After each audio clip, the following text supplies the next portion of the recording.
பின்னாடியெல்லாம் அடி அடி நடிச்சு உடனேலிருந்து ரத்தம் போயிட்டு. தாய் தமிழ் உறவுகளுக்கு வணக்கம். நம்ம மண்ணுல ஒரு 24 வயசுள்ள ஒரு இளைய தம்பி வெறும் வேலை செஞ்சதுக்கான கூலியை கேட்டதுக்காக சிதைத்து கொல்லப்பட்டிருக்கிறான். திண்டுக்கல் மாவட்டம் ஒட்டாஞ்சத்திரத்தை சேர்ந்த பெருமாள் அப்படிங்கிற அந்த தம்பிக்கு நடந்த கொடுமை எந்த ஒரு ஹாலிவுட் திகில் படத்துல கூட வராத கொடூரம் நம்ம பார்த்திருக்கவும் மாட்டோம்.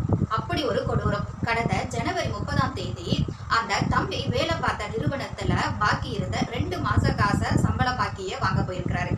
கடைசியா அம்மாக்கு போன் எடுத்து, அம்மா நான் சம்பள பணத்தை வாங்கிட்டு சீக்கிரம் வந்துடுறம்மா வீட்டுக்கு அப்படின்னு சொல்லியிருக்கான். ஆனா வீட்டுக்கு திரும்ப வரல.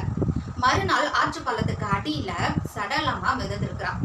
அது பெருமாள் தான் அப்படின்னு அடையாளம் காணப்பட்டு அங்க பார்த்த காட்சிகள் நெஞ்சையே பதற வைக்கிற அளவுக்கு அவ்வளவு ஒரு கொடூரத்தின் உச்சம்.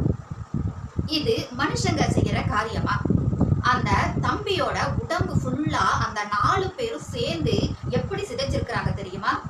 நாக்க வெட்டி துண்டு துண்டா ஆக்கிக்கிட்டு பேசக்கூடாதுங்கிறதுக்காக நாக்கையே அறுத்தெறிஞ்சிருக்கிறாங்க. அவ்வளவு ஒரு வக்ரம். இந்த ட்ரில்லிங் போடுற மிஷின் இருக்குல்ல, அதை வச்சு கண்ணு காது வாயின்னு உடம்பு ஃபுல்லா ஓட்ட போட்டு ஒரு மனுஷனோட உடம்ப ஒரு மிஷினை வச்சு எப்படி ஓட்ட போடுற அளவுக்கு அவங்களுக்கு மனசு வந்தது.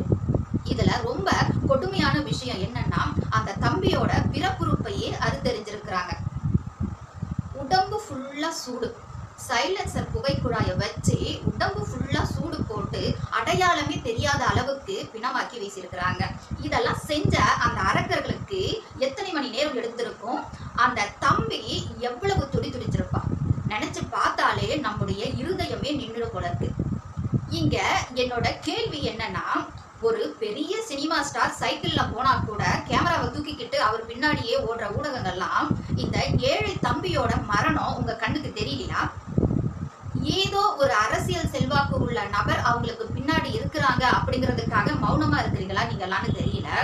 தமிழ்நாட்டை முன்னேற்ற பாதையில கொண்டு செல்றோம் அப்படின்னு சொல்ற ஆட்சியாளர்கள் உழைத்த காசை கேட்டா இங்க மரணம் தான் பரிசா கிடைக்குமா தெரியல. இதுதான் நாம் விரும்பும் சமூக நீதியா?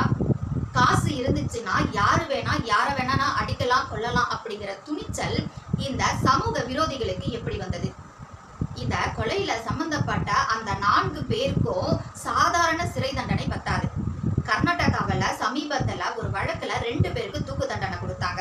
அதே மாதிரி தமிழகத்துல இந்த வழக்கை சீக்கிரமா முடிச்சு அந்த 4 பேருக்கும் மிக கடுமையான தண்டனை வழங்கப்படணும். அது மற்றவங்களுக்கு ஒரு பாடமா இருக்கணும். இன்று பெருமாளுக்கு நடந்த இதே கொடுமை நாளைக்கு நமக்கோ நம்ம வீட்டு பிள்ளைக்கு கூட நடக்கலாம். இந்த அநீதியை எதிர்த்து நாம எல்லாரும் ஒன்றா குரல் கொடுக்கணும். இந்த பதிவை முடிஞ்ச வரையும் உங்க ஃப்ரெண்டுக்கு எல்லாருக்கும், உங்க தெரிஞ்சவங்களுக்கு எல்லாருக்கும் ஷேர் பண்ணுங்க. உண்மை என்னைக்கும் தூங்கக்கூடாது, நீதி சாகக்கூடாது.